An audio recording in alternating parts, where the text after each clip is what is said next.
Video ಎಂತ ಮಾಡಿ ಸಕ್ಕತ್ತಾಗಿರುತ್ತೆ. ನಮ್ಮ ಹುಡುಗ ಇವತ್ತು ಮತ್ತೆ ಎದುರಿಸ್ಬಿಟ್ಟಿದ್ದಾನೆ ನನಗೆ. ನಿನ್ನೆ ಕಾಂಪೌಂಡ್ ಕೂತಿದ್ದು ಇವತ್ತು ಬಂದ್ಬಿಟ್ಟು ಸೈಡಲ್ಲಿ ಕೂತ್ಕೊಂಡವನೆ. ಕೆಳಗಡೆ ಟೊಮೊಟೊಗೆ ಸ್ಪ್ರೇ ಮಾಡ್ತಿದ್ರು. ಸೊ ಅದು ನೋಡೋಕೆ ಬಂದೆ. ನೋಡಿ ಇಲ್ಲಿ ಆಗಲೇ ಬರೋಷ್ಟು ಹಿಡ್ದಾಗೋಗಿತ್ತು. ಜಸ್ಟ್ ಇದು ಸಪೋರ್ಟಿಂಗ್ ಥರ ವರ್ಕ್ ಮಾಡ್ತೀಗೋ ಇದು ಗೊಬ್ಬರ ಹಾಕ್ತಿರೋದು.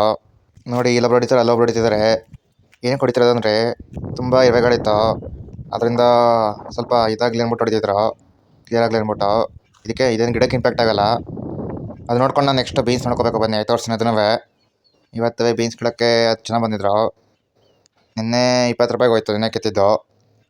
ಆಮೇಲೆ ಇನ್ನೊಂದು ಸೈಡು ನೀರು ಬಿಡಕ್ಕೆ ರೆಡಿ ಮಾಡ್ತಾಯಿದ್ರು ಸ್ಪ್ರಿಂಕ್ಲರಲ್ಲಿ.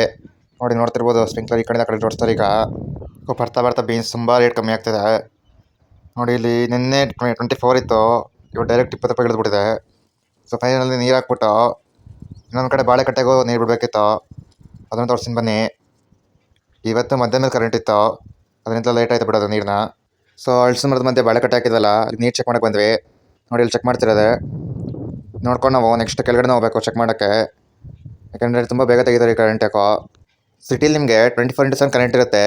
ಹಳ್ಳೀಲಿ ಒಂದು 12 ಗಂಟೆ ಮೇಲೆ ಹೆಚ್ಚು ಎಲ್ಲಿ ರೈತ ಬೆಳಿತಾನೆ ಅಲ್ಲೇ ಕರೆಂಟ್ ಇರಲ್ಲ ಯಾವಾಗಲೂ. ಈ ವಿಡಿಯೋ ನಿಮ್ಗೆ ಇಷ್ಟ ಲೈಕ್ ಸಬ್ಸ್ಕ್ರೈಬ್ ಮಾಡಿ.